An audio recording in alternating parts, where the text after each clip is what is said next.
Assalamualaikum warahmatullahi wabarakatuh.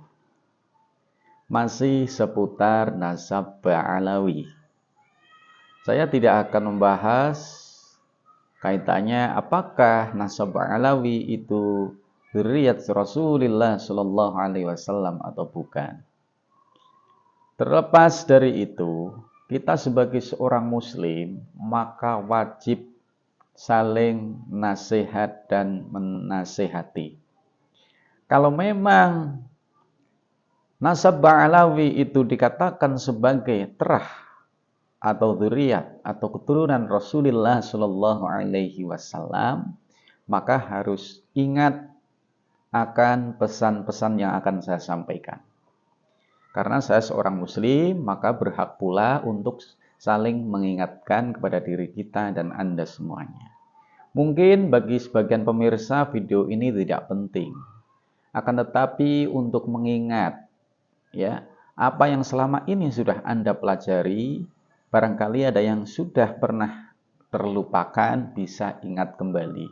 Dan insya Allah video ini menjadikan bermanfaat.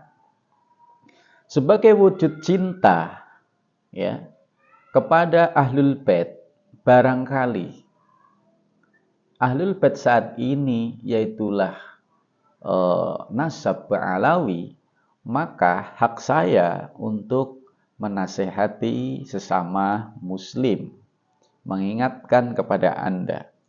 Karena salah satu cara hormat kepada Ahlul Bait adalah membimbing ya, Ahlul Bait atau mereka ke dalam jalan yang benar. Di dalam Al-Quran, Allah Subhanahu wa Ta'ala telah menfirmankan, yaitu di dalam Quran surat Al-Mu'minun ayat 101 yang bunyinya, wa idza nufikha fis-suri fala ansaba bainahum yawma idzin wa la yatasaalun. Saya yakin pemirsa tahu semua artinya ini atau maksud dari ayat di sini. Maksudnya ketika trompet pertanda kiamat itu tiba, maka antar seseorang dengan orang lain itu sudah tidak ada ikatan pernasaban. Jadi ini makna bil murad ya, sebagaimana yang dikatakan oleh Imam Jalaluddin Al-Mahalli. Ya, bukan makna secara teks ayat. Ketika datang hari kiamat, maka sudah tidak ada lagi pernasaban di antara mereka. Karena apa? Karena kesibukan mereka menghadapi polemik yang luar biasa. Polemik hari kiamat jauh lebih dahsyat daripada polemik masalah nasab. Ya. Jadi di hari kiamat nggak akan ditanyakan dan nggak akan saling menanyakan. Nasabmu siapa? Kamu anaknya siapa? Nggak ada yang tanya-tanya begitu lagi. Ya, itu yang pertama. Jadi karena polemik atau huru hara hari kiamat yang begitu luar biasa, maka tidak akan sempat lagi seseorang menanyakan tentang nasab. Bubar semua ikatan pernasaban. Di dalam Quran surat Asy-Syu'ara ayat 214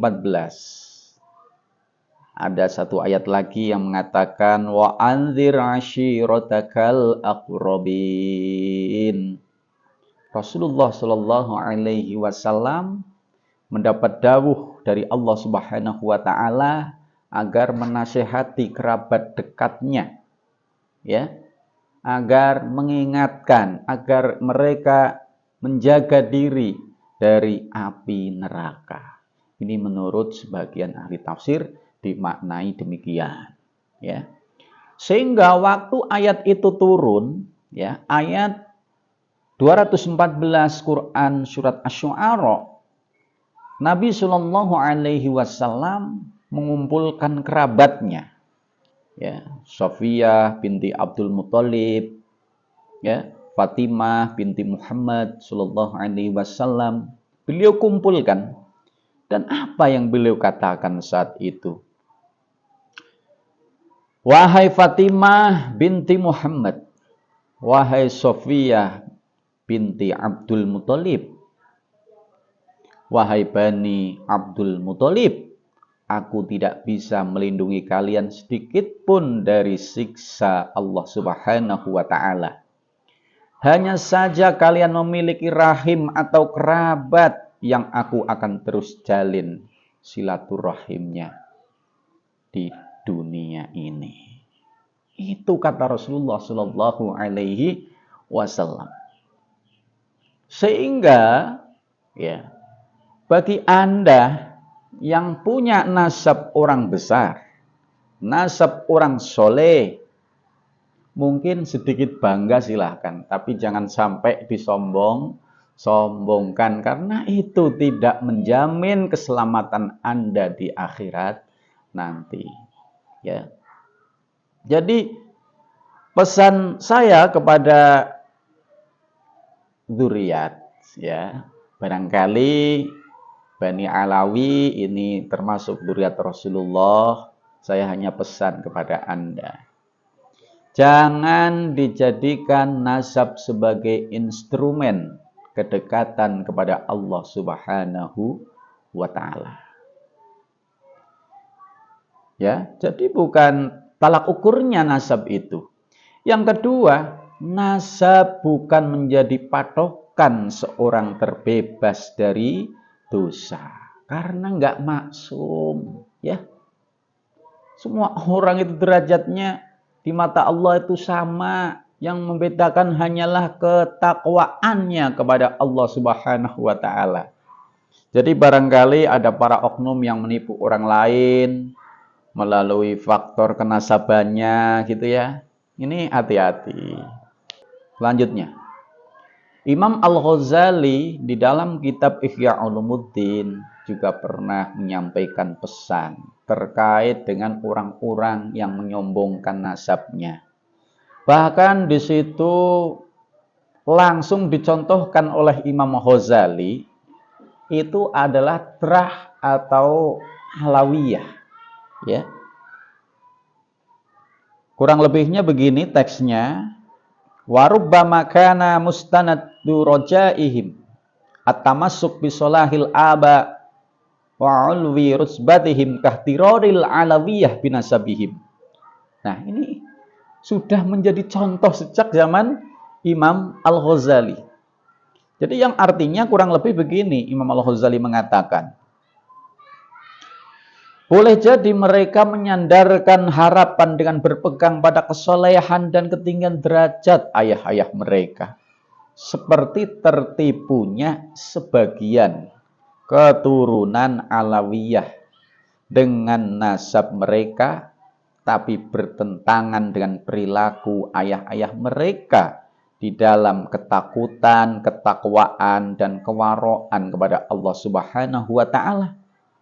Dan menduga bahwa mereka lebih mulia di sisi Allah daripada bapak-bapak mereka.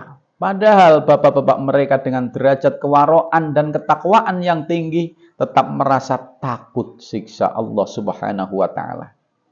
Sedangkan mereka dengan perilaku yang amat keji dan fasik tetap merasa aman. Boleh jadi hal tersebut adalah puncak tipuan kepada Allah Subhanahu wa Ta'ala. Ini yang mengkritik Imam Ghazali. Bukan akhir-akhir ini saja, tidak. Intinya silahkan ketika Anda mengaku sebagai dzurriyyat Nabi, dzurriyyat Rasulullah Sallallahu Alaihi Wasallam, boleh, tapi pertanggungjawaban Anda adalah di hadapan Allah Subhanahu wa Ta'ala. Mohon tidak ada yang sakit hati, sekedar saling mengingatkan. Saya akhiri, wal afu minkum. Wassalamualaikum warahmatullahi wabarakatuh.